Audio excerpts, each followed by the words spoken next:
জান্নাত এত সুন্দর, ওই সুন্দর জান্নাতটা কেমন জানো নবী গো? আপনি নবী বলেন না ওই জান্নাতটা কেমন, আপনি বুঝাইয়া দেন না। নবী আমার আল্লাহ তাআলার কোরআনুল কারীম থেকে বলতেছেন ওই জান্নাত এত সুন্দর, তাজরি মিন তাহতিহাল আনহার।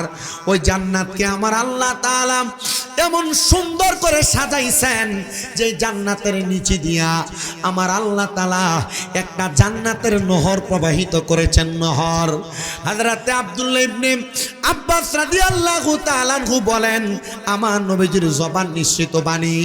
নবীজিকে প্রশ্ন করা হয়, ইয়া রাসূলুল্লাহ, ইয়া হাবিবাল্লাহ, নবী গো আপনি নবী বলেন না ওই জান্নাতের নদীটা কেমন নদী, দুনিয়ার কোনো স্বাভাবিক নদীর মতো নাকি?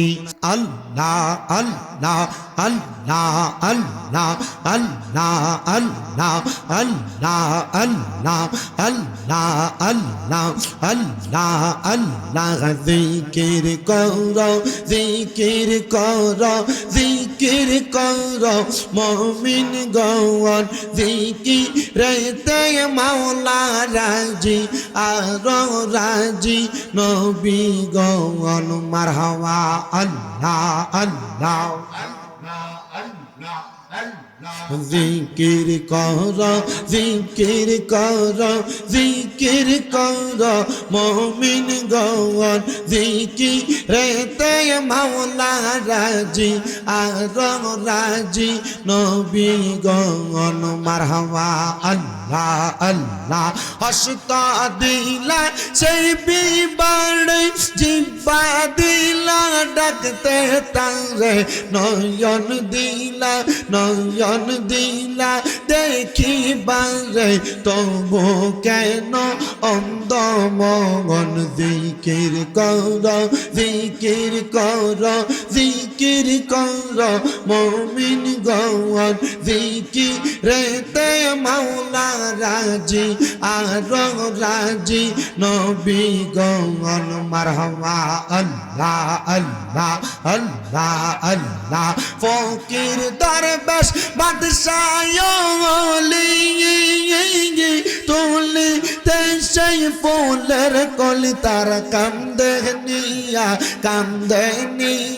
বিকার জলি বাস করে বৃক্ষের তলায়। জিকির কর জিকির কর জিকির কর মুমিন গণ, জিকিরেতে মাওলা রাজি আর রাজি নবী গণ। মারহাবা আল্লাহ আল্লাহ আল্লাহ আল্লাহ। জবানটা খুইলা আল্লাহ আল্লাহ আল্লাহ আল্লাহ। আল্লাহ একদিন নিয়া যাইবা ইমানদার বা নাইয়া নিও, নবীজির প্রেম ইমানের মূল সবাই বোঝার তৌফিক দিও। মারহাবা আল্লাহ আল্লাহ আল্লাহ একদিন নিয়া যাইবা ইমানদার বা নাইয়া নিও, নবীজির প্রেম ইমানের মূল সবাই বোঝার তৌফিক দিও। মাশাআল্লাহ আল্লাহ আল্লাহ। কবরে পরীক্ষা হবে, নবীজিকে দেখাইবে, যে নবীকে না চিনিবে জান্নাত পাবার আশা নাই। ও আল্লাহ একদিন নিয়া যাইবা ইমানদার বা নাইয়া নিও, নবীজির প্রেম ইমানের মূল সবাই বোঝার তৌফিক দিও। মাশাআল্লাহ আল্লাহ আল্লাহ আল্লাহ আল্লাহ। লা ইলাহা ইল্লাল্লাহু মুহাম্মাদুর রাসূলুল্লাহ সাল্লাল্লাহু আলাইহি ওয়াসাল্লাম। আল্লাহুম্মা আমিন আল্লাহুম্মা আমিন। আলহামদুলিল্লাহি রাব্বিল আলামিন। আসসালাতু ওয়াসসালামু আলা রাসূলিহিল কারীম। রব্বানা যালামনা আনফুসানা ওয়া ইল্লাম তাগফির লানা ওয়া তারহামনা লানাকুনান্না মিনাল খাসিরিন। ইয়া इलाही रहम फरमा मुस्तफ़ा की वास्ते खोल दे दरवाजा ये रहमत गदा की वास्ते रहमतुल लिल आलमीन खत्मे रसूल जाने जगह अहमद हामिद मोहम्मद मुस्तफ़ा की वास्ते कादिरी कर कादिरी रख कादिरी मैंने उठा कादिरी अब्दुल कादिर जिलानी बासफा की वास्ते मबूदो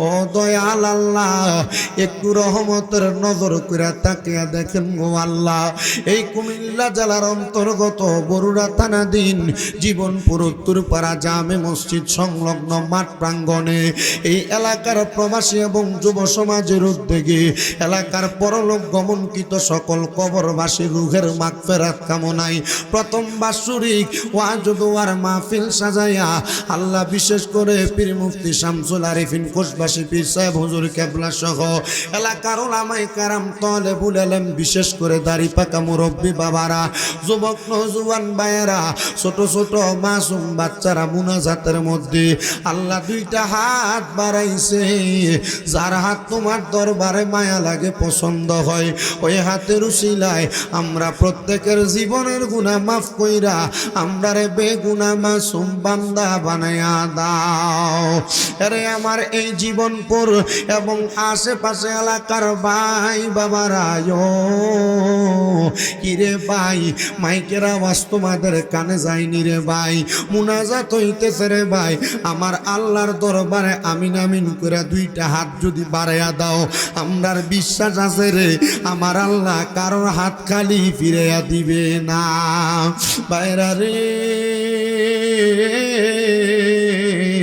দুনিয়ার রং তামাশা একদিন বন্ধ হইয়া যাবে এই দুনিয়া চাইরা যেদিন কবরের বাসিন্দা হইয়া যাইবা তোমার দুনিয়ার সম্পদ মাল সামান কিছু তোমার কাজে লাগবে না যদি তুমি এই জীবনপুরের জান্নাতের বাগান মাহফিল বৈশা মুনাজাতে কয়েক ফোঁটা চোখের পানি ফালাইয়া কাঁদতে পারো এই চোখের পানিগুলা তোমার নাজাতের ফয়সালা হওয়ার কারণ হইতে পারে আসুন রে ভাই আমার আল্লাহর দরবারে দুইটা হাত বাড়াইয়া আমিন আমিন করো আমরার বিশ্বাস আছে রে আমার আল্লাহ কারোর হাত খালি ফিরাইয়া দিবে না হে আমার জীবনপুর এবং আশেপাশে এলাকার পর্দার অন্তরালের মা বোনেরা গো কি গো মা মাইকের আওয়াজ তোমাদের কানে যায়নি গো মা তোমাদের সন্তানের মতো আমি শামীম রাজা মুনাজাতের মধ্যে হাত বাড়াইছি গো মা আল্লাহর দরবারে যদি দুইটা হাত বাড়াইয়া দেও গো মা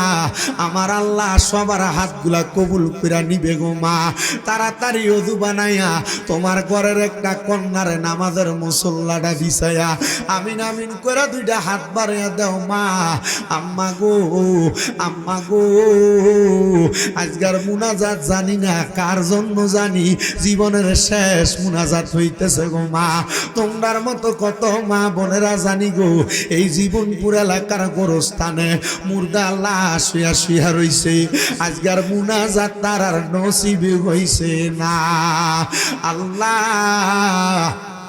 যারা যারা মুনাজাতের মধ্যে হাত বাড়াইছে অনেকে আছে যাদের দুনিয়ার জমিনের মধ্যে আব্বা নাই যেই বাবা রিক্সা চালাইয়া মাটি কাইটা মাথার গাম পায়া ফালাইয়া পরের বাড়িতে বদলার কাজ কইরা সন্তানরে মানুষের মতো মানুষ করার জন্য আব্বার অন্তরে পানি বানাইছে এমন আব্বা তাদের কবরে গো আল্লাহ আব্বার কবর জান্নাতের বাগান বানায়া দাও জানি না মাবুদ কার জানি মা দুঃখিনী কবরের বাসিন্দা যেই মা 10 মাস 10 দিন গর্ভে ধারণ করে সন্তানের প্রসব বেদনা সহ্য করতে মার বড় কষ্ট হয়েছে যে মা সন্তানরা নিজে না খাইয়া খাওয়াইছে মাঘ মাসের শীতের দিনে কত কষ্ট করছে আল্লাহ কোন সন্তান জানি লাখ লাখ কোটি টাকার মালিক হইয়া বৈশা আছে কিন্তু তার মা দুনিয়াতে নাই ওই মায়ের বড় অভাব আল্লাহ এমন মা যাদের কবরে আমার কবর জান্নাতের বাগান বানায়া দাও মাবুদ এমন অনেক এতিম সন্তানেরা আজকের মুনাজাতে হাত বাড়াইছে, মাও নাই বাবাও নাই, জনমের এতিম গো আল্লাহ, তাদের আম্মায় আব্বার কবর নাজাতের ফয়সালা করে দাও। যাদের মা বাবা বেঁচে আছে হায়াতে তৈয়বা নসিব করে দাও। অনেকের মা বাবা সুস্থ, পরিপূর্ণ সুস্থতার নিয়ামত দান কইরা দাও। আমার আম্মা জানো আজকে 8 মাসের উপর অসুস্থ অবস্থায় বিছানাতে আছে, আমার আম্মারে তুমি সুস্থ বানায়া দাও আল্লাহ। বিশেষ করে এই জীবনপুর উত্তর পাড়ায় এত সুন্দর একটা তোমার ঘর বানাইছে আল্লাহ, যারা এই মসজিদের জন্য জায়গা দিয়া টাকা পয়সা দিয়া এত সুন্দর করে মসজিদ তোমার ঘর বানাইছে, তোমার নবী না বলছে তার জন্য তুমি আল্লাহ জান্নাতে একটা ঘর বানায়া দাও আল্লাহ। মসজিদরা বর্তমানে টিনের মসজিদ আছে আল্লাহ, তুমি গায়েবী মদত সাহায্য কইরা তোমার কোন বান্দারে দিয়া জানি তুমি মসজিদটার আরো সুন্দর সাজিয়ে দাও আল্লাহ। আজকের মুনাজাতের মধ্যে অনেক প্রবাসীরা দোয়া চায়, তাদের দোয়া কবুল মঞ্জুর করো। অনেকে ব্যবসা করে বরকত দান করো, চাকরি করে বরকত দান করো, পড়ালেখা করলে বিদ্যা বুদ্ধি বাড়াইয়া মানে সম্মান ইজ্জতে জিন্দেগি নসিব করে দাও আল্লাহ। মরণ দিবা দুঃখ নাই, তবে বেঈমান বানাইয়া মরণ দিও না। মরণের আগে বারবার মক্কা মদিনা তাওয়াফ জিয়ারত নসিব করায়া আমাদের প্রত্যেকের আখিরি জবানে মধুর কালেমা পড়াইয়া দিয়েন লা ইলাহা ইল্লাল্লাহু মুহাম্মাদুর রাসূলুল্লাহ সাল্লাল্লাহু আলাইহি ওয়াসাল্লাম। একটা জবানও কেউ বন্ধ রাখবেন না। আপনারা বলেন মুনাজাত করে দোয়া চাইলাম একজনের কাছে, তিনি কি? আল্লাহর নাম নিলে সওয়াব হয়নি? আপনাদের নামের আওয়াজটা একবারে কম। জবান খুলে কোন আল্লাহর নাম নিলে সওয়াব হয় না, গুনাহ হয়। তাহলে জবান খুলে ওই আল্লাহর প্রশংসা কইরা শুকরিয়া আদায় কইরা উচ্চ কণ্ঠে জোরে কোন আলহামদুলিল্লাহ। ভাইও আমার, যেহেতু আজকের মাহফিলের মধ্যে আপনারা বড় বড় ওলামায়ে কেরাম রাখছেন, বিশেষ করে আমার উস্তাদ সমতুল্য বরুড়া মাদ্রাসার যিনি সম্মানিত উপাধ্যক্ষ মুফতি মিজানুর রহমান জাফরি হুজুর, আবার আমার আব্বাজান পীর সাহেব হুজুর আছেন, আপনাদের এলাকারই সন্তান মাওলানা দেলোয়ার হোসেন নহিমি সাহেবও আছেন, বিশেষ করে মাহফিলের আমন্ত্রিত অনেক ওলামায়ে কেরাম আছে। তাদের সবার মাঝে আমি সবচাইতে নগণ্য নালায়েক নাচিস অল্প কিছুক্ষণ কথা বলে আমি আপনাদের কাছ থেকে বিদায় নিব। তবে আপনারা বলেন বাবারা, আমি যদি আপনাদের কাছে দুই একটা কথা বলি আপনার আমার নাজাতের জন্য যথেষ্ট হয়। আমরা এই কথাগুলোর উপর আমলে জিন্দেগিতে বাস্তবায়ন করার দরকার আছে না নাই? আচ্ছা, তো আসেন একটা কথার স্বাভাবিক জবাব দেন। এই যে আজকে আমরা মাহফিলে আসলাম, আমার কাছে সবচাইতে ভালো লাগতেছে জীবনপুর এই এলাকার মানুষ ইসলামকে জীবন্ত রাখার জন্য, ইসলাম এবং ইসলামের ধারাবাহিক মৌলিক ইবাদত গুলাকে ঠিক রাখার জন্য এলাকার মানুষ সুন্দর একটা মসজিদ বানাইছে। আলহামদুলিল্লাহ কইলেন?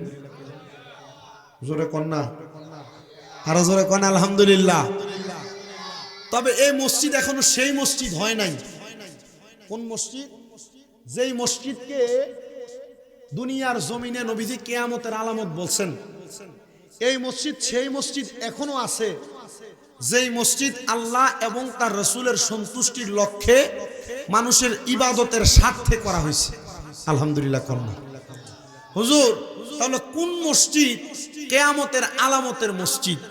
আচ্ছা বলেন, বাংলাদেশের যত জায়গায় আপনি গমন করবেন আপনি দেখবেন তাকায়া কিয়ামতের আলামতের অন্তর্ভুক্ত মসজিদ দেখতে কোনো অসুবিধা নাই। কেন? আল্লাহর নবী বলে মাসাজিদুহুম আমিরাতু ওয়া হুয়া খারাবু মিনাল হুদা।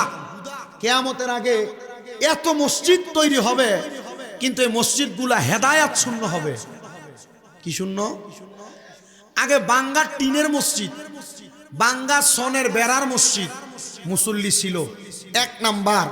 কিন্তু বর্তমানে মসজিদে এসি আছে, টাইলস আছে, নামাজ পড়ার জন্য নিজের ঘরের কম্বলের চাইতে দামি কার্পেট আছে, কিন্তু মুসল্লি, যদিও মুসল্লি থাকে, হেদায়েত শূন্য মুসল্লি, খায় সুদ, খায় ঘোষ, খায় পরের হক মাইরা, ইমামের পেছনে সাদা পাঞ্জাবি লাগায়া 1 নাম্বার মুসল্লি সাইজে দাঁড়ায়। আপনারা কোন এমন আলামত আছে কি নাই? আসতে কইছে, আরো জোরে কোন আছে কি নাই? আমি এই মসজিদ যারা এত সুন্দর করে আপনারা সাজাইছেন এলাকাতে একটা নাজাতের তরি বানাইছেন, আমি আপনাদেরকে সাদর সুবারশন জাযাকুমুল্লাহ খায়রান আল্লাহর পক্ষ থেকে কামনা করছি। এবার আপনারা কোন এই মসজিদ যারা বানাইছে তারা কি জান্নাতে যাওয়ার লক্ষ্যে বানাইছে না জাহান্নামে যাওয়ার লক্ষ্যে? আওয়াজটা এখনো নিচ হইছে। আপনারা কোন জান্নাতে যাওয়ার লক্ষ্যে না জাহান্নামে যাওয়ার লক্ষ্যে? আজকে এত সুন্দর প্রথম মাহফিল শুরু করছে, এটাও কি জান্নাতে যাওয়ার জন্য না জাহান্নামে যাওয়ার জন্য? আপনারা আমরা যারা মাহফিলে আসছি, বসছি, টাকা দিছি, পয়সা দিছি, সহযোগিতা করছি, প্রত্যেকটা কাজ জান্নাতে যাওয়ার জন্য। এখন প্রশ্ন হইল, জান্নাতে যাওয়ার জন্য মাহফিল ঠিক আছে, জান্নাতটা কেমন দরকার আছে না? মনে করেন স্বাভাবিক বরুড়া বাজারে ফ্ল্যাট ভাড়া দেওয়া হয়, এক একটা ফ্ল্যাটের মাসিক ভাড়া হলো 10,000 টাকা। এখন আমি যদি আপনার প্রস্তাব দেই, আব্বাজি 10,000 টাকার ফ্ল্যাটটা আপনি নিবেন, আপনি কি ফ্ল্যাটটা না দেখেই 10,000 রাজি হয়ে যাবেন? এমনও তো হইতে পারে যে 7,000 টাকা এর থেকে ভালো ফ্ল্যাট পাওয়া যায়। জান্নাতে যাওয়ার জন্য যেহেতু জীবনপুরের মাহফিল একটা মসজিদ বানাইছে, ওয়াজ মাহফিলের আয়োজন করছে, তাহলে জীবনপুরের মাহফিলের জানা দরকার ওই জান্নাতটা আল্লাহ তাআলা কেমনে বানাইছে, কত সুন্দর করে বানাইছেন। ওই জান্নাতে কারা কারা থাকবে? আল্লাহর হাবিব মুহাম্মাদুর রাসূলুল্লাহ সাল্লাল্লাহু আলাইহি ওয়াসাল্লাম নবীজির 7টা হাদিসের একসাথে যৌগিকভাবে আমি এই আলোচনার ধারাবাহিকতা আপনাদের কাছে প্রকাশ করি। এই 7টা হাদিসকে হাদিসের 3 জন বর্ণনাকারী বর্ণনা করেছেন। এর মধ্যে একজনের নাম হলো হযরতে আনাস ইবনে মালিক রাদিয়াল্লাহু তাআলা আনহু, আরেকজনের নাম হযরতে আবু সাঈদ খুদরি রাদিয়াল্লাহু তাআলা আনহু, আরেকজন হলো রাইসুল মুফাসসিরিন হযরতে আব্দুল্লাহ ইবনে আব্বাস রাদিয়াল্লাহু তাআলা আনহু।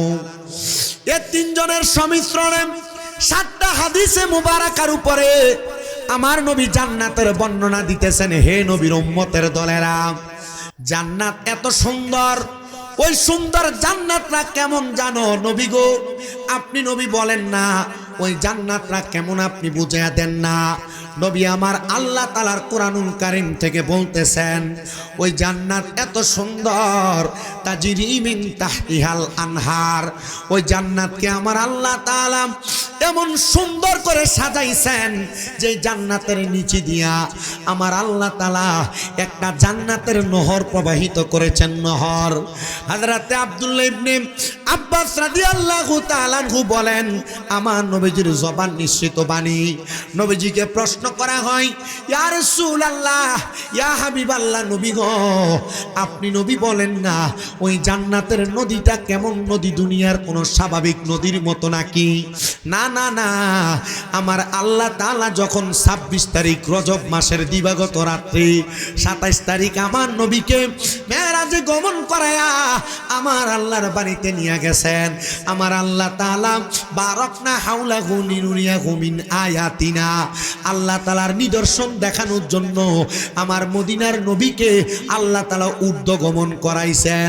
আর আমার নবী বলেন, এ দুনিয়ার মানুষ তোমরা শোনো গো, আমার আল্লাহ তাআলা আমি নবীজিকে এমন 2টা নিদর্শন দেখাইছেন, যেই 2টা নিদর্শন দেখার পরে আমি নবীজি একটা দেখে হাসতে হাসতে কান্না করেছি, আর একটা দেখে আমি নবীর জবান মুবারকের হাসি বন্ধ হয়ে গেছে, আমি নবীজির চোখ মুবারকের কান্না বিচলিতভাবে বেড়ে গেছে। ইয়া রাসূলুল্লাহ, আপনাকে আমার আল্লাহ তাআলা এমন কোন দর্শন দেখাইছেন যা দেখার পর আপনি হেসেছেন আবার কান্না করেছেন? নবী আমার বলেন, উম্মত তোমরা শুনো, আমার আল্লাহ তাআলা আমি নবীকে যখন আমার আল্লাহ তাআলার সাথে কাবা কাউসাইনি আও আদনা, একটা তীর ধনুক যত কাছাকাছি আমি নবী তত কাছাকাছি যে মুলাকাত করেছি, এই কাছাকাছির কোনো তুলনা নাই, এই কাছাকাছির কোনো ভাবনা নাই। ডাইরেক্ট আমার আল্লাহ তাআলা তীর এবং ধনুকের মতো বুঝাইছেন। আল্লাহ এবং রাসূল একজন আরেকজনকে কতটুক দেখেছেন, কিভাবে দেখেছেন, এটা ওনারাই ভালো জানে।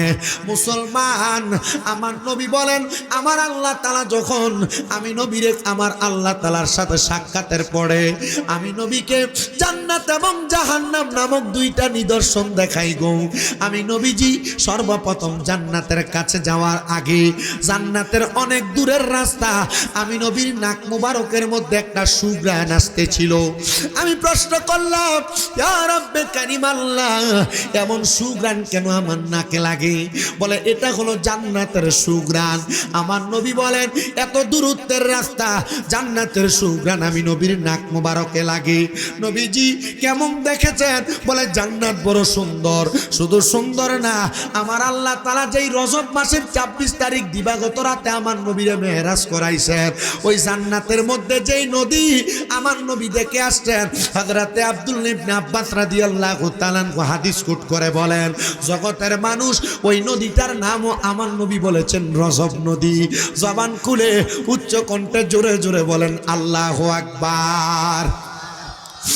মুসলমান ইমানদার, শুধু রজব নদী না, নবী আমার বলেন উম্মত তোমরা শুনে রাখো, ওই রজব নদীটার মধ্যে আমার আল্লাহ তাআলা এক প্রকার দুই প্রকার না 4 প্রকারের পানি প্রবাহিত করে। 4 প্রকারের।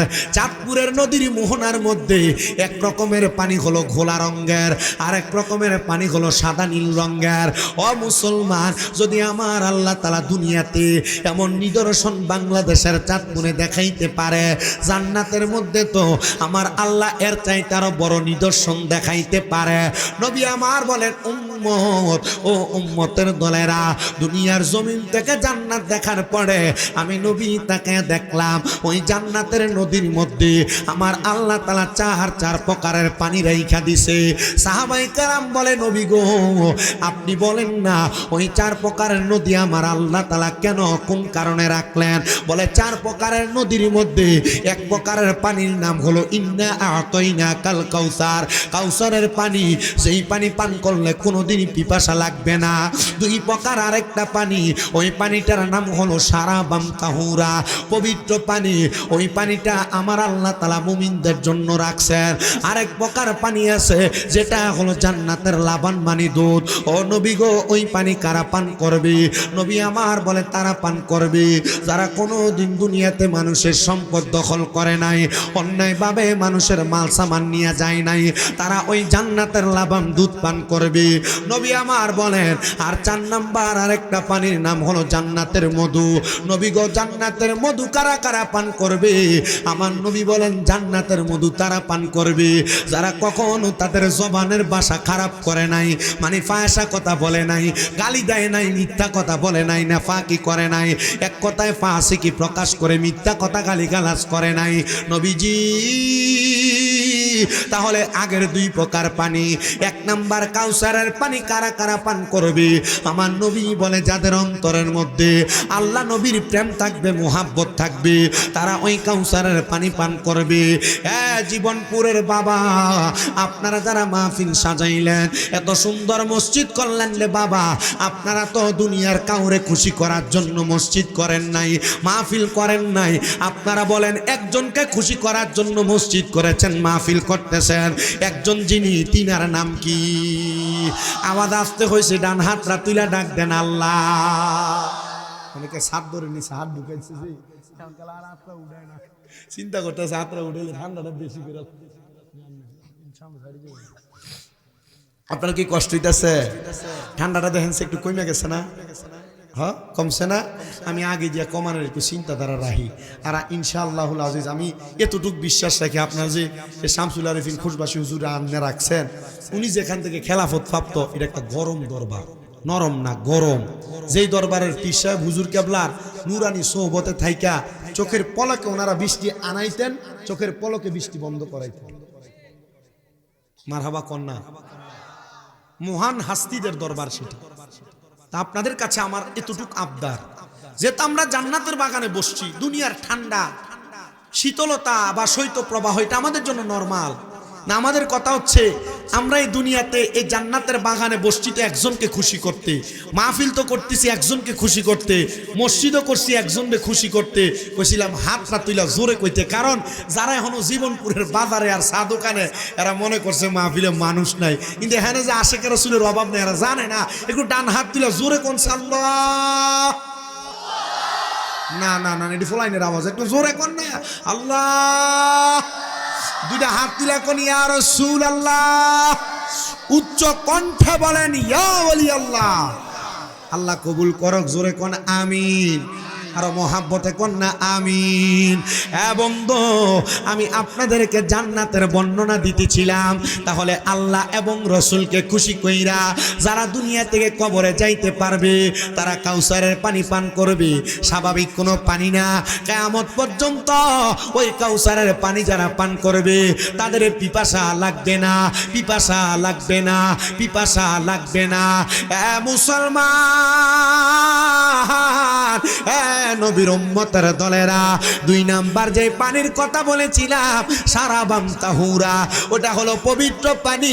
যারা দুনিয়াতে কোনোদিন নেশা করে নাই, মদ পান করে নাই, ইয়াবা ফেন্সিডিলের কাছে যায় নাই, গাঞ্জা সহ দুনিয়ার যত রকমের নেশা দ্রব্য আছে, যারা কোনোদিন পান করে নাই তারা ওই জান্নাতের সারাবাম তাহুরা পান করবে। ইয়া রাসূলুল্লাহ, ওগো মায়ের নবী, রাহমাতুল লিল আলামিন নবীজি, আপনি বলেন না ওই জান্নাতের সুদা পান করার জন্য আমার কেমন যোগ্যতা লাগবে? আমাদেরকে কুমিল্লা আলিয়া মাদ্রাসায় যখন কামেল 2য় বর্ষের হাদিসের দরস দেওয়া হচ্ছিল বুখারী শরীফের, আমাদের সম্মানিত অধ্যক্ষ মুহাদ্দিস আমাদেরকে দরস দেওয়ার সময় এবং কুমিল্লা আলিয়া মাদ্রাসার যিনি হেড মুহাদ্দিস আল্লামা আব্দুর রাজ্জাক মাদ্দাজিল্লাহুল আলী হুজুর কেবলা বলেন, বাবা জান্নাত তো অনেক পরের রাস্তা, জান্নাত তো অনেক পরের জায়গা, জান্নাতে যাইবা পরে কে জান্নাতি আর কে জাহান্নামী এটার প্রমাণ তো আমার আল্লাহ তাআলা দুনিয়ার জমিনেই দেখায়া দিবে। নবী গো, কেমনে দেখাইবো? হুজুর আমার কান্দে আর ডাক দিয়ে কয়, বাবা জান্নাত এমন বড় জায়গা, ওই জান্নাতের আগে আমার আল্লাহ তাআলা আরেকটা স্টেশন বানাইছে যেটার নাম হলো ফুলসেরাত। ওই ফুলসেরাতের আগে আমার আল্লাহ আরেকটা স্টেশন বানাইছে যেটার নাম হলো মিজান। মিজানের আগে আমার আল্লাহ আরেকটা স্টেশন বানাইছে যেটার নাম হলো হাসরের ময়দান। হাসরের ময়দানের আগে আমার আল্লাহ আরেকটা স্টেশন বানাইছে যেটার নাম হলো কবর। ওই কবরের আগে আমার আল্লাহ যে স্টেশনে আপনাকে আমাকে রাখছে এটা হলো আলমে দুনিয়া।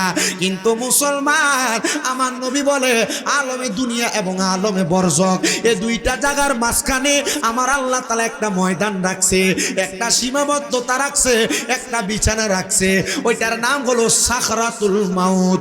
সাখরাতুল মাউত, সাখরাতুল মাউত মানে মৃত্যুর আখেরি সময়, মৃত্যুর শেষ সময়ের জায়গা। ওগো মুসলমান, এই জীবনপুরের কত মানুষ মারা যাওয়ার সময় বিছানাতে প্রস্রাব করে দেয়। জীবনপুরের কত মানুষ, বরুড়ার কত মানুষ মারা যাওয়ার সময় জিহ্বার মধ্যে কামড় দিয়া দেয়। জীবনপুরের কত মানুষ মারা যাওয়ার সময় সবগুলা উল্টে দেয়। বরুড়ার কত মানুষ মারা যাওয়ার সময় নাকে মুখে দিয়া রক্ত ছাইরা দেয়। আল্লাহর নবীর সাহাবী হযরত আনাস ইবনে মালিক রাদিয়াল্লাহু তাআলা আনহু ডাক দিয়া কয়, নবীজি, ও মায়ার নবী গো, আপনি বলেন না এমন কষ্ট পায়া পায়া যারা যারা মারা যায় এরা কি আসলে জান্নাতি? এরা কি কবরে ভালো থাকবে? এরা কি হাসরে ভালো থাকবে? এরা কি মিজানে ভালো থাকবে? এরা কি ফুলসেরাতে ভালো থাকবে? নবী আমার কয়, উম্মত না না না না না, এই মরণ কোনো ভালো মরণ না। ইয়া রাসূলুল্লাহ, ইয়া হাবিবাল্লাহ, নবী গো, এমন মরণ আমরা চাই না। বলে, শোনো দুনিয়ার মানুষ, এমন ভাবে যারা যারা মারা যায় তারা আজরাইলের কঠিন থাবায় পড়ে মারা যায়।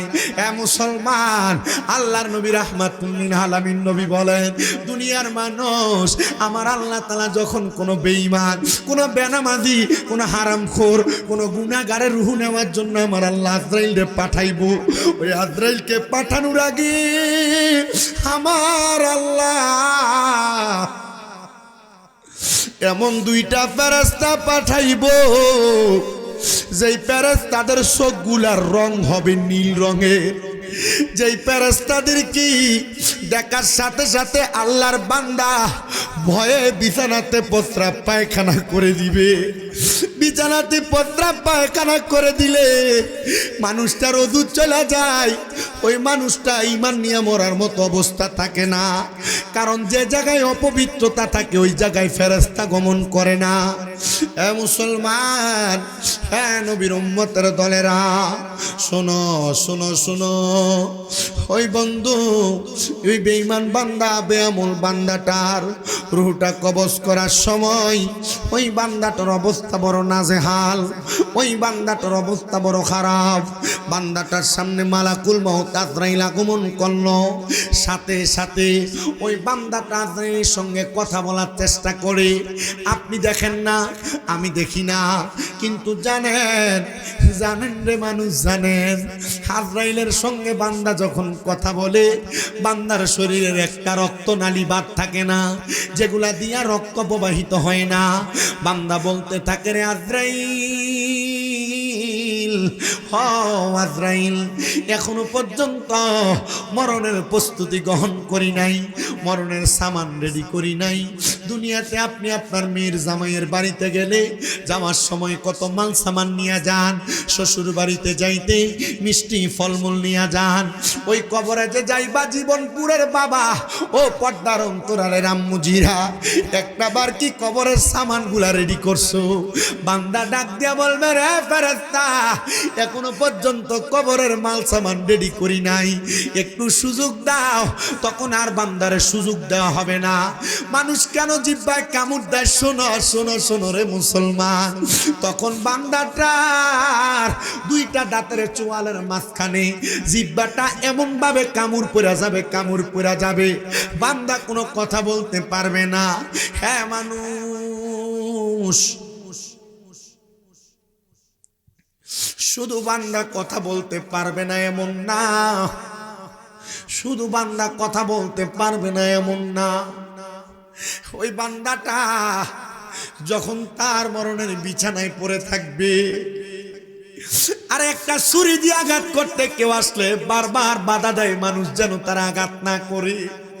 একটা বেতের বাড়ি দিতে আসলে মানুষ বারবার বাধা দেয় যেন বাড়ি না দেয়। আজরাইলের থাবা বড় ভয়ঙ্কর। বান্দা বারবার বলে, আমার রুহ নিও না। বান্দা যখন বলে, কে শুনে বান্দার কথা? বান্দার জিহ্বা তো আটকে গেছে, কথা বলা বন্ধ। ওই বান্দাটা এবার চোখের ইশারা দিয়া আজরাইলকে বোঝানোর চেষ্টা করে, রে আজরাইল রে এখনো পর্যন্ত মরার প্রস্তুতি নেই নাই, দেন একটু সময় দে, দে একটু সুযোগ দে। দেয় না, আজরাইল সুযোগ দেয় না। আজরাইলের বিকট ভয়ঙ্কর চেহারা দেখা বান্দার চোখগুলো একবার উল্টে যায়, বান্দার চোখের মনি দেখা যায় না, সাদা দেখা যায়। হায় রে মানুষ, ও জীবনপুরের মানুষ, আশেপাশে এলাকার মুসলমানেরা, মরণ বড় কষ্টের মরণ রে। তুমি মনে করতা তো মইরা গেলে হয়তো শেষ, না না না না না না, মরার পরে তোমার জীবনের ধারাবাহিকতা শুরু হয়। এই দুনিয়া আলমে দুনিয়া তোমার জন্য একটা স্বাভাবিক জায়গা, কিন্তু অস্বাভাবিক জীবন তোমার শুরু হয়ে যাবে কবরে। আহা, বান্দার চোখ যখন উল্টে যায়, আজরাইলে বান্দার সামনে দাঁড়ায়া বান্দার বুকটার মধ্যে থাবা দিয়া ধরে। এত কষ্ট, এত পরিশ্রম। আর রাহিকুল মাখতুম কিতাবের মধ্যে আমি দেখলাম আল্লাহর নবীজির রূহ মুবারক নেওয়ার সময় যখন আজরাইল আলাইহিস সালাতু ওয়াস সালাম আমার নবীজির সামনে আসছে, রূহ মুবারক এখনো নেয় নাই, শুধু আজরাইলের ডান হাতের অংশটা আমার নবীজির বুক মুবারকের উপরে রাখছে। নবী আমার আল্লাহ বলে চিৎকার মারছে রে। খাতুনে জান্নাত ফাতেমাতুজ জাহরা নিজে বলতেছে, আমি তাকায়া দেখলাম আমি খাতুনে জান্নাতের হুজরাটা কাঁপতেছে। আমি তাকায়া দেখলাম হযরতে জিবরাইল আমিন আমার নবীজির সামনে দাঁড়ানো। আজরাইল নিজে আল্লাহ শব্দের ডাক শুনে কাঁপতেছে। আরে এ খাতুনে জান্নাত কেন কাঁপতে জানো? বলে আমার আব্বা জান মুহাম্মাদুর রাসূলুল্লাহ সাল্লাল্লাহু আলাইহি ওয়াসাল্লাম নবীজি আল্লাহ শব্দ ব্যবহার করে ডাক দিয়া কয়, মাবুদ আজরাইলের হাতের থাবার ওজন এত কঠিন, এত কঠিন, এত কঠিন, এত কঠিন গো, আমার উম্মত সহ্য করতে পারবে না। হে দুনিয়ার মানুষ, আজরাইলের নাম মালাকুল মাউত ছিল না, আজরাইলের নাম শুধু আজরাইলে ছিল। যেদিন আজরাইল দুনিয়া থেকে মাটি নিয়ে গেছে, একটা খাবলার সাথে 40 মণ মাটি নিয়ে যায়। আরে অনেক বড় বড় বর্ণনাকারী বলছে শুধু 40 মণ না, দুনিয়ার বর্তমানে মাপ দিলে 80-120 মণ মাটি। আরে যেই হাতের চাপের মাধ্যমে 40 মণ মাটি নিয়ে যায়, ওই হাতটা বুকের উপরে রাখলে একটা মানুষের কত কষ্ট হবে একবার চিন্তা করে দেখেন, একবার চিন্তা করে দেখেন। বরুড়ার জীবনপুরের বাবারা, আল্লাহর নবী ইদ্রিস আলাইহিস সালাতু ওয়াস সালাম বলে, জগতের মানুষ শোনা শোনা, যখন বান্দার দেহের মধ্যে হাতটা রাখবে, 1 নম্বরে বান্দার ঘাড়ের শাহরক গুলা, আল বিদায়া ওয়ান নিহায়া ইসলামিক ফাউন্ডেশন কর্তৃক ছাপানো 14 খণ্ডের ওই কিতাবের মধ্যে আপনি দেখবেন, আল্লাহর নবী ইদ্রিস আলাইহিস সালাতু ওয়াস সালাম নিজে বর্ণনা করেছেন। উনি বলতেছেন, জগতের মানুষ তোমরা শুনে রাখো, একটা মানুষের সর্বপ্রথম গাড়ের শাহরক গুলা ঠাস ঠাস করে ছিঁড়ে যায়। শুধু ছিঁড়ে না, ওই মানুষটার গাড়ের রগগুলা যখন ছিঁড়া যায়, গাড়ের রগগুলা ছিঁড়ার সাথে সাথে বান্দার হাতের শাহরক গুলা ছিঁড়া যায়। বান্দার রগগুলা যখন ছিঁড়ে, বান্দার পায়ের রগগুলা ছিঁড়ে যায়।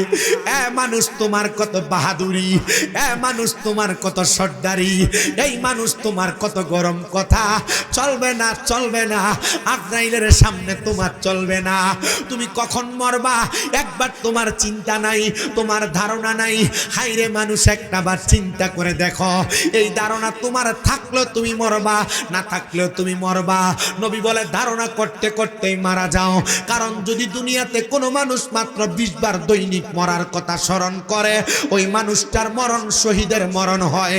কয়বার মরার কথা স্মরণ করো জানি না রে জীবনপুরের বাবারা। আশেক লিখতেছে, আমরার মরণের কত দিন বাকি আমি জানিলাম না গো আল্লাহ, মরণের কত দিন বাকি আমার, মরণের কত আমি জানিলাম না গো আল্লাহ, মরণের কত দিন বাকি। হঠাৎ আজরাইল আসিয়া যেই দিন হস্তে দিবা দরি, তখন আমার মনাবাই করবে লোকাচুরি, আমি জানিলাম না গো আল্লাহ, মরণের কত দিন বাকি। আমরার হায়াত হইল হাতে বাইরে, মত হইল পায়ে, যেই জায়গায় যার মরণ লেখা সেই জায়গায় সে মরে, আমি বুঝিলাম না গো আল্লাহ, মরণের কত দিন বাকি।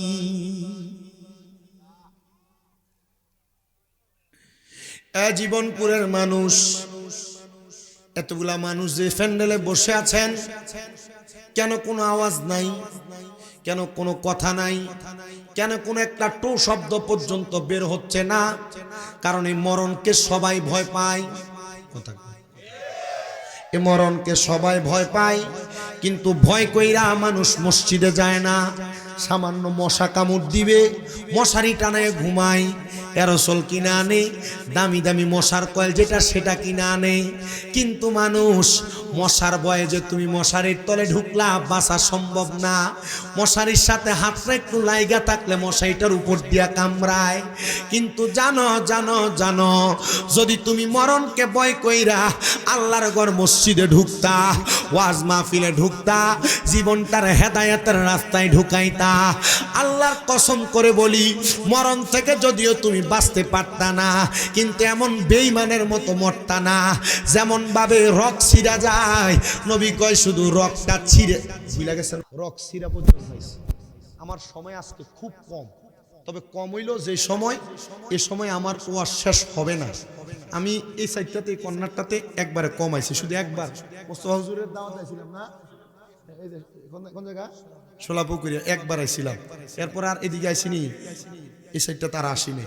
আমি আজকে যে আসছি আমার হুজুর কেবলা শুধু কথা রাখতে যাই আমি এখানে আসতে হয়েছি। আমি এখান থেকে নাঙ্গলকোট যাবো, অনেক দূরে যাইতে হবে। যে আপনার মনে হইতেছে কাছে, কিন্তু কাছে সত্য কথা কুয়াশার লেগে 10 হাত দূরে গাড়িটা দেখা যায়। যেখান থেকে মাহফিল করে ধরুন ফজরের আগে বাড়িতে আসার কথা 7টায় 6:30 এসে বাড়িতে ঢুকি, খুব কষ্ট হয়। তবে আমি আপনাদের কাছে কথাগুলো বললে মূল্যায়ন কি হবে? মূল্যায়ন হবে এটা যে আমরা এমন ভাবে মরতাম না, আমরা ওয়াদা করি এমন ভাবে মরতাম না। ওয়াদা করলে কি করা লাগবো? এমন ভাবে মানুষ মারা যায় যে যে খাসিয়তের কারণে এই খাসিয়ত গুলা বাদ দিতে হবে। সম্পদ বানাইছেন, টাকা বানাইছেন, পয়সা বানাইছেন, ঘর বানাইছেন, বাড়ি বানাইছেন, আচ্ছা কোন তো পুরুষ মানুষ 3টা, মহিলা মানুষ 5টা, কাপড় ছাড়া কবর আর কিছু যাইব? হ্যাঁ, ও তো জিফুতের যে জায়গা জমি দিয়া যাইবেন, বেচ্চা বেচ্চা খাইব, বাদামি হইব কেন? আচ্ছা মুসলমান শুনো, আমি সবার গাতারতে বলি গো, যখন রক্তগুলা ছিঁড়া যাবে, বান্দার প্রত্যেকটা রক্তের শিরা উপশিরা বন্ধ হয়ে যাবে, বান্দার রক্ত আহার চলাচল করবে না। হাইরে কেন করবে না জানো? এবার বান্দার রক্ত যখন বের হওয়ার কোনো জায়গা পাবে না, বান্দার নাকে দিয়া তখন রক্ত বের হবে, বান্দার মুখে দিয়া তখন রক্ত বের হবে। মানুষ দেখলেই বুঝে যাবে হায় রে বান্দাটারে বড় কষ্ট দিয়া মরণ দেওয়া হয়েছে, আজরাইলে বড় কষ্ট দিয়া রুহ কবজ করছে। যখন বান্দার রুহটা এবার বের করবে, ওই যে পয়গাম্বর ইদ্রিস আলাইহিস সালাতু ওয়াস সালাম নবী, তিনি বলেন একটা জীবিত ছাগল, একটা জীবিত বকরিকে জীবিত অবস্থায় লটকায়া চামড়াটা টাইনা টাইনা চিরা ফেললে ওই বকরির যত কষ্ট হয়, একটা মানুষ যদি বেঈমান হয়, একটা মানুষ যদি বেআমল হয়, একটা মানুষ যদি দুনিয়ামুখী হয়, ওই মানুষটার রুহটার বাহির করার সময় তার কাছে তার চাইতে আরো বেশি কষ্ট হবে। ও নবী গো, এখন কি তার রুহটা কবজ করলো শেষ নাকি? কয় না। নবী কেন না? বলে রুহটা নেওয়ার সময় আজরাইল আলাইহিস সালাতু ওয়াস সালামের কাছে বারবার এবার রুহু আর আজরাইলের কথা হবে। এ আজরাইল, আমার রুহুটা তো তাড়াতাড়ি নিয়ে যাও না। বলে কেন কেন কেন নিতাম না? বলে তুমি যদি জানতা আমার আল্লাহ তাআলা আমি রুহুর জন্য কত যন্ত্রণাদায়ক শাস্তি রেডি করে রাখছে, তাহলে তুমি আমার এত তাড়াতাড়ি নিয়ে যাইতা না।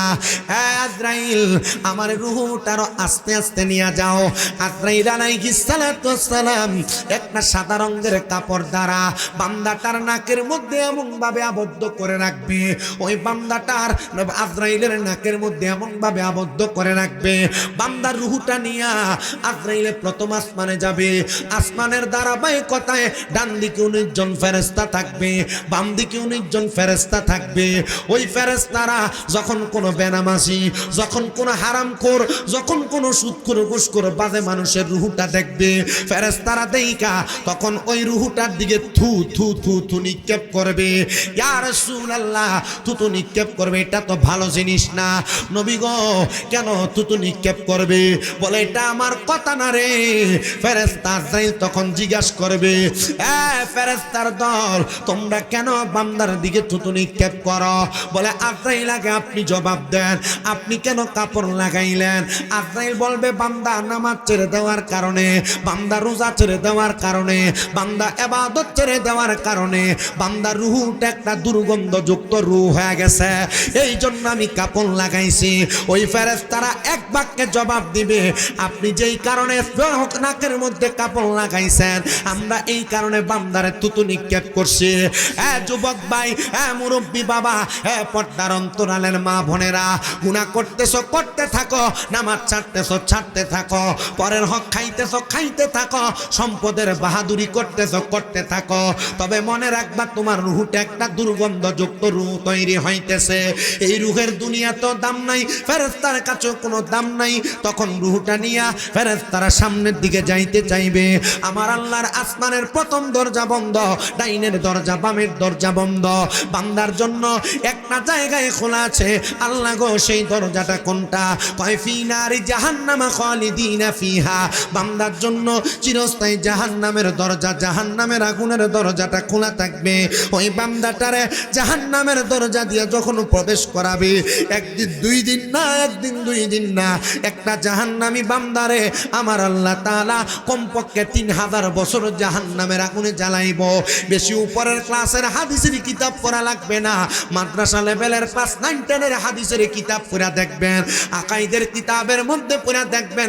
রাহমাতুল লিল আলামিন নবী বলতেছে, ওই জাহান্নামের আগুনের মধ্যে 3000 বছর যখন জ্বালাইব, আমার আল্লাহ তাআলার ওই জাহান্নামের আগুনের রং হবে 3টা।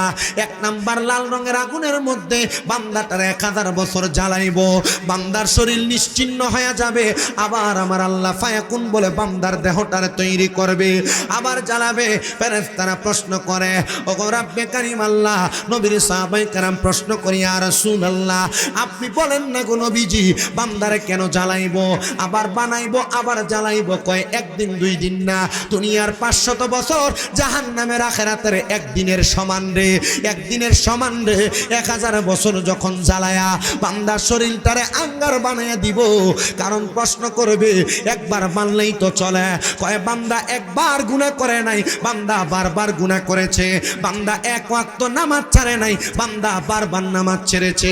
বান্দা একবার হারাম খায় নাই, বান্দা বারবার হারাম খাইছে। কত হারামখোর জীবন পুরে ঘুরে, এলাকার আশেপাশে ঘুরে, বরুড়া থানায় ঘুরে, বাংলাদেশে ঘুরে, সুদের টাকা দিয়া পেট বড় বানায়। আপনারা বলেন এমন হারামখোর সুদখোর সোনার বাংলাদেশে আছে না নাই? সুদকুটিরে ধরে নিয়ে মসজিদের সভাপতি বানায় দেয়,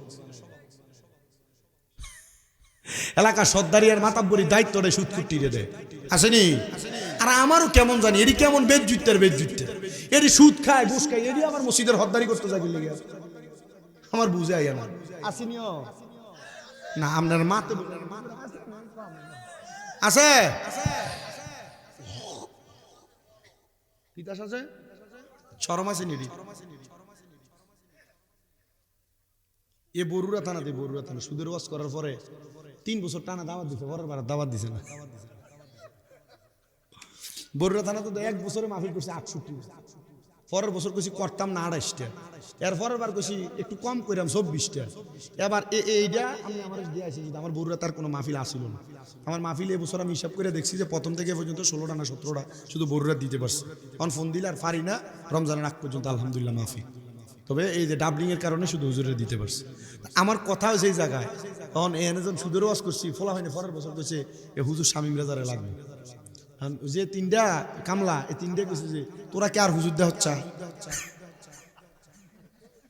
তোরা আর হুজুর দেওয়া হচ্ছে, অন্য দাম দে, আর বক্তা বড় বড় বড় বেশি দিয়া না, বড় দাম আর দিল শামীম রেজা থাকবো, এর দূরে কইছে। তো ফলাই না না, তারা যখন কইছে যে না এটা হইতো না, তো কইছে এটা যদি নাও তাহলে আমরা আপনারা লোকের নাই। বর্তমানে মাহফিল বেশিরভাগ করাই ফলাইনি, বেশিরভাগ যুব সমাজে মাহফিল করে না। এই এলাকার যুব সমাজ যদি কয় যে আমরা কমিউনিটি হইয়া আমরা একসাথে হইয়া মাহফিল, এইটা না এটার মতো আর 10টার সমান কইরাম, সম্ভব না অসম্ভব? আসতে কইছে সম্ভব না অসম্ভব? এই এলাকার যুব সমাজ যদি কয় যে আমরা এই মসজিদে আমরা 2 মাসের ভিতরে বানাইয়া দে হামু, সম্ভব না অসম্ভব? সম্ভব, শুধু কমিউনিটির দরকার, একসাথে হওয়ার দরকার, হইতে পারলে কাম শেষ। কথা কয় না খায় ফলাই না হুজুর আমরা তো কাউন্টার হিসেবে মাহফিল আর একটা দিছি, মানে আমরা মাহফিল দনে মুরব্বীরা মাহফিল বন্ধ করে দিছে। বলাইনে মাহফিল যে দিছে আমার দাওয়াত দিছে, এখন আমি যাওয়ানোর পরে এই মুরব্বী 3 জন যে লাইডাতে লইয়া, আরেকজন মাস্ক লাগাইয়া, আরেকজন ফান ছাপাইতেছে সাবাইতে আই আগে আমার লগে বলছে হুজুর আমরা যে আমরা কি মহব্বত করি। বলাইনে আগে কইছে হুজুর এই 3টা এসে 1 নাম্বার বাটফার আসেন। এলাকার ভিতরে এমন সুদখোর ঘুষখোরটি সাদওয়ানে বইয়া লম্বা লম্বা ফাতিলা ছাড়ে, কিন্তু হারামখোর, এটা সবচাইতে বড় সুদখোর এলাকা। কথা কয় না, আসেনি? হুজুর আপনি যে মা বাবার ওয়াজটা করেন খুব সুন্দর, কারবালার ওয়াজ যে করেন খুব সুন্দর হুজুর, এই দুইটার যে কোনো একটা ওয়াজ করেন। মনে করছে কারবালার ওয়াজ আর মা বাবার ওয়াজ করলে সুদ করবো আর কিছু কইতাম না। আমি পুরা ওয়াজ ঘুরে নিয়ে সুদের উপরে হলাইছি। ফলা মানে কয় হুজুর কি ওয়াজটা করে দিয়ে গেলেন হুজুর, এডি পরের এক সপ্তাহ দোয়ানে বইয়া না। মুরাদনগর গেছিলাম এক মাহফিলে, কালেকশনের দায়িত্ব দিছিল। আমার স্টেজে ওটা হুজুর আপনি তো সুদ ঘুষের ওয়াজ ভালোই করেন, এদিকে একটু কম করলে আমার এদিকেও যদি কোনো ওয়াজ করতে মানা করে আমি এটা করণের লেগে আমার মাথাতে একটা ফুক উঠতে দেয়, মানে এটাই কইরাম। আমরা যদি কই যে এটা কইরো না, এটা আমার কাছে একটু মানে করতে ভালোই লাগে। তা আমি আল্লাহ রহমতুল্লাহ সুদ ঘুষের ওয়াজ করছি যে ওই 5-6 জন যা ছিল কালেকশন এসে একটু কম। তো এই মাহফিল কমিটি আমার হুজুর মাশাআল্লাহ সুন্দর। তো আমি গেলাম, তো আপনি আমার কালেকশনের কথা বললেন, গরিব দুঃখী রিস্কার ড্রাইভার কৃষক সব দান করলো, খুব বড় দান করি না হুজুর, যেটি বড় দান করতো উঠতে গেছি গে বেটার হোলাটা সাইডে দিয়ে উঠতে কো আব্বা হুজুরের সুদের বাস করে না, যারা সুদ খায় বেড়ার লাইনে উঠে গেছি। এবার আপনারা বলেন এলাকাতে এমন হারামখোর সুদখোর আছে না নাই? এটাও আওয়াজ কমিছে। আপনার ডরায় না দরকার নেই, এরা চিন্তা করতেছে হুজুর আমরা যদি কই মাঝে মাঝে ঠেকলে হেতার কাছের থেকে যায় আনন্দ লাগে। 1 লাখে বছরে 30,000 আছে।